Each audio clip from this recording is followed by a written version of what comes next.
Hi guys! Welcome to my mini vlog. Another day, another video. Kaya tara mga mare, samahan niyo ako for today's kanal. So ayun nga mga mare, sinipag na naman ang ate Sam niyo or mami Sam niyo dahil nga dumating na rin yung aking ring light. At matagal ko na nga rin ito gustong bilhin mga mare, kaso alam niyo naman tayo mga nanay, talagang uunahin muna talaga natin yung mga kailangan or needs natin bago yung mga gusto natin or kailangan. Ay, ano ba?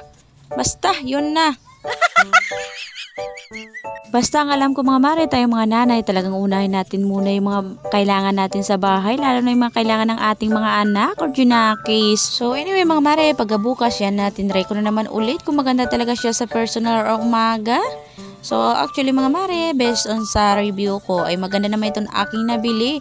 Ayun nga lang mga mare, may problema dito sa kabitan ng camera at yun talaga, at doon ako na-disappointed sa seller. So anyway mga mare, hindi ko na lang talaga ibabalik kasi siyempre sayang din sa oras at aksaya lang. Kaya tanggapin na lang natin. Hay nako mga